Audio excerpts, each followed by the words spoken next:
السلام علیکم ناظرین، میں ہوں اسماعیل لغاری اور آپ دیکھ رہے ہیں میرا یوٹیوب چینل۔ ناظرین، پچھلے دنوں سویڈن کے اندر ایک انتہائی افسوسناک واقعہ پیش آیا جس میں قرآن کریم کو نذر آتش کیا گیا، اور اس کے اندر ان کی ایک پارلیمنٹ کے ممبر نے یہ کام کیا۔ ناظرین دیکھیں، دنیا کے اندر وقتاً فوقتاً یہ جو لوگ ہیں یہ مسلمانوں کی پلس کو چیک کرنے کے لیے ایسا کرتے رہتے ہیں۔ کبھی نبی پاک صلی اللہ علیہ وسلم کی شان میں گستاخی کر دیتے ہیں تو کبھی قرآن پاک کو نذر آتش کر دیتے ہیں۔ اس طرح کے واقعات وہ وقتاً فوقتاً کرتے رہتے ہیں۔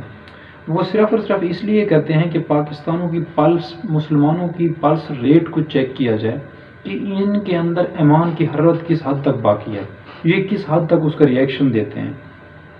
اگر اس کا ری ایکشن ایک حد سے زیادہ آتا ہے تو اس پہ یہ معذرت کر لیتے ہیں کہ معذرت بھی، ہم ایسا نہیں کرنا چاہتے تھے، ہم یہ کرنا چاہتے تھے، وہ کرنا چاہتے تھے، یہ ہو گیا اس طرح سے۔ اگر مسلمانوں میں پلس ریٹ انہوں نے چیک کیا، کسی قسم کا اتنا بڑا کوئی ری ایکشن نہیں آتا، تو پھر وہ ایک بہت بڑے ایڈونچر کے بارے میں سوچ رہے ہوتے ہیں کہ اس کے بعد ہمارا نیکسٹ اسٹیپ کیا ہوگا۔ اب جب سویڈن کے اندر یہ اندوناک واقعہ پیش آیا تو اس کے بعد ہمارے جو صدر ہیں، صدر پاکستان اور وزیر اعظم صاحب، انہوں نے بھائی یہ کہہ دیا کہ ہم اس واقعے کی پرزور مذمت کرتے ہیں۔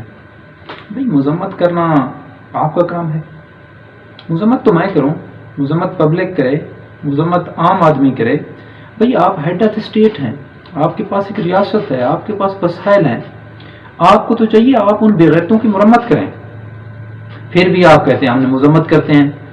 دیکھیں، اس طرح سے پہلے بھی واقعات پیش آتے رہتے ہیں اور پہلے آ چکے ہیں۔ جس طرح سے آسیہ مسیح نے ایک وہ کیا تھا، نبی پاک صلی اللہ علیہ وسلم کی شان میں گستاخی کی تھی، تو اس کو بچانے کے لیے پورا یورپ کس طرح سے اکٹھا ہو گیا، پوری دنیا، فرانس نے اس کو کتنا سپورٹ کیا، اینڈ تک اس کو سپورٹ کرتا رہا۔ وہاں جا کے وہ فرانس کے صدر سے ملتی ہے، اس کو گارڈ آف آنر پیش کیا جاتا ہے، بڑے بڑے پروٹوکول دیے جاتے ہیں اس کو کہ آپ نے مسلمانوں کے سامنے ڈٹ کے یہ بات کی کہ آپ کی جرات کو سلام کرتے ہیں۔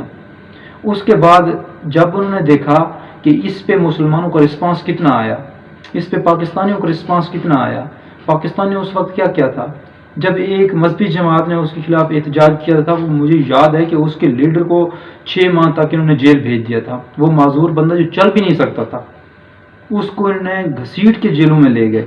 کیوں؟ یہ ٹیررزم پھیلا رہا ہے پاکستان میں۔ وہ بغیر تو اگر ٹیررزم ہوتی نا وہ، تو اگر آپ اس دن اس پہ عمل کرتے تو آج یہ دن نہ دیکھنا پڑتا۔ کیا یہ ٹیررزم ہے کہ یہ فریڈم آف سپیچ ہے کہ آپ جو کرتے ہیں ہمارے مسلمانوں کے بارے میں، نبی پاک صلی اللہ علیہ وسلم کی شان میں، اور یہ جو لوگ کرتے ہیں، کیا یہ فریڈم آف سپیچ ہے؟ کیا یہ فریڈم آف ایکسپریشن ہے کہ مسلمانوں کے جذبات کے ساتھ کھیلا جائے، مسلمانوں کی ایک مقدس کتاب کو نذر آتش کیا جائے، مسلمانوں کے جو آقا ہیں جن سے مسلمان اپنی ذات سے بھی، جان سے بھی زیادہ پیار کرتے ہیں، کیا ان کے بارے میں جو کہتے رہیں کہیں وہ؟ یہی فریڈم آف سپیچ ہے، یہ فریڈم آف ایکسپریشن ہے؟ تو لعنت ہے ایسے فریڈم آف سپیچ اور فریڈم آف ایکسپریشن پہ۔ اور اگر اس دن فرانس والے معاملے کے بعد جب فرانس اور پورا یورپ اس کو بچانے کے لیے اکٹھا ہو گیا تھا آسیہ مسیح کو، تو اس کے بعد اگر مسلمانوں نے اس وقت تھوڑی سی بھی اپنی غیرت دکھائی ہوتی، تو اس وقت اس جماعت کا ساتھ دیا ہوتا، تو اس کے بعد وہ دن نہ دیکھنا پڑتا جب فرانس کے صدر لائن نے سرکاری سطح پر گستاخانہ خاکے شائع کرا دیے۔ اس وقت جب وہ جماعت میدان میں آئی تو پھر آپ لوگوں نے ان کے ساتھ کیا کیا، پھر ہمارے گورنمنٹس نے ان کے ساتھ کیا کیا، ان کے کتنے لوگ شہید کر دیے۔ وہ کس لیے آ رہے تھے؟ اپنی ذات کے لیے آ رہے تھے؟ ہرگز نہیں، وہ اپنے آقا نامدار صلی اللہ علیہ وسلم کی حرمت کے لیے آ رہے تھے، اور آپ نے ان کے ساتھ یہ سلوک کیا۔ اور آج دیکھیں، پھر ہونا تھا نا وہی۔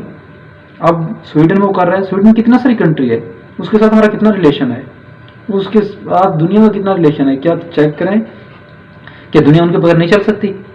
کیا پاکستان ان کے بغیر نہیں چل سکتا؟ اب بھی یہ لوگ کہتے ہیں ہم مذمت کرتے ہیں۔ وہ بھائی آپ کا کام مذمت نہیں ہے، مذمت کرنا پبلک کا کام ہے، آپ کا کام ہے مرمت کرنا۔ ابھی تک چاہیے تو یہ ہوتا کہ پاکستان ان کے ساتھ جتنے بھی ٹریڈ ہے، جو کچھ ہے، ان کا سفارتی تعلقات ہیں، سب کچھ ختم کر چکے ہوتے، مگر افسوس ایسا نہیں ہوا۔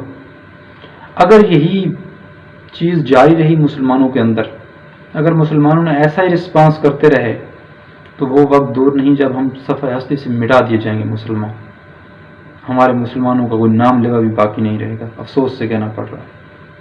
مگر دیکھیں وہ لوگ اس لیے ہمارا یہی کرتے ہیں وقتاً فوقتاً کہ دیکھیں ان میں اندر غیرت کتنی باقی ہے۔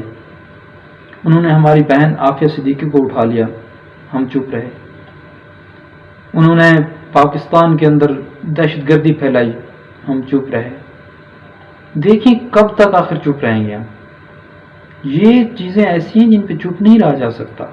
مسلمانوں کو چاہیے کہ سٹینڈ لیں اس کے اوپر ہے کہ پورے کا پورا پینل کے ساتھ رو، پینل دنیا کو باور کرائیں۔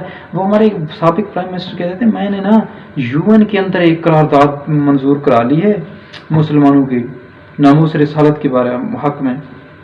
اب وہ کدھر گئی UN کی قرارداد تمہاری؟ جو لوگ اس وقت ناچ کے بھگڑے ڈال رہے تھے کہ ہمارے پرائم منسٹر سے زیادہ کوئی محب اسلام نہیں، محب وطن نہیں، وہ کدھر گیا؟ یہ کرتے ہیں یہ لوگ ایسا، جب بھی کبھی ادھر ممتاز قادری کو پھانسی دیں گے نا تو دوسرے دن یہ آپ کو حج پہ ملیں گے، دوسرے دن یہ کہیں گے کہ ہم نے تو کعبے کی چھت پہ نوافل ادا کیے ہیں، ہم نے تو کعبے کی چھت پہ نماز پڑھی ہے۔ وہ بغیر تو تم نے کعبے کی چھت پہ نماز پڑھی ہے تو اپنے ملک میں آپ نے کیا ہے؟ مسلمانوں کے ساتھ آپ نے کیا ہے؟ ناموس رسالت پہ آپ نے کتنا پہرا دیا ہے؟ یہ ہے معلوم؟ یہ کوئی کویسچن کر سکتا ہے ان سے؟ بہرحال 27 جنوری بروز جمعۃ المبارک ایک پورے ملک کے اندر کچھ جو ہے جلسے جلوس اور ریلیوں کا اہتمام کیا گیا ہے۔ میری عوام سے دست بستہ اپیل ہے کہ باہر نکلیں اور اپنے بغیرت حکمرانوں کو اس بات پہ مجبور کریں کہ سویڈن کو جو ہے جواب دیا جائے اور مؤثر جواب دیا جائے، فرانس والے معاملے کی طرح نہیں۔ اگر آپ اپنوں پہ گولیاں چلائیں گے نا اس طرح کے معاملات میں، یورپ ایک اپنی اس کو بچانے کے لیے پورا اکٹھا ہو جاتا ہے، آپ تو پھر بھی اپنوں لوگوں کے اوپر گولیاں چلاتے ہیں۔ یہ دیکھیں، یہ ہے ایمان کا تقاضا آپ کا۔ آپ لوگوں سے دست بستہ اپیل ہے کہ آپ 27 جنوری بروز جمعۃ المبارک باہر نکلیں اور اپنے حکمرانوں کو یہ باور کرائیں کہ سویڈن کو جو ہے مؤثر جواب دیا جائے، ان کے ساتھ سفارتی تعلقات ختم کر دیے جائیں جب تک وہ اس ایکٹ پہ نہ معافی نہیں مانگتے اور آئندہ ایسا کرنے سے باز نہیں آتے۔ تو جو ترکی کے صدر رجب طیب اردوان نے سٹیپس لیے ہیں کہ ہم نیٹو کے حوالے سے بھی اس نے بہت بڑی بات کہہ دی کہ ہم اس کی کوئی حمایت نہیں کریں گے، اگرچہ ہم نیٹو کے رکن بھی ہوئے، تو اس کو میں ان باتوں پہ سلام پیش کرتا ہوں۔ اس نے ایک مسلمان ہونے کا ثبوت دیا، اپنی غیرت دکھائی، اور باقی اللہ پاک ہمیں سیدھے راستے پہ چلنے کی توفیق عطا فرمائے۔ تھینک یو سو مچ۔ اللہ حافظ۔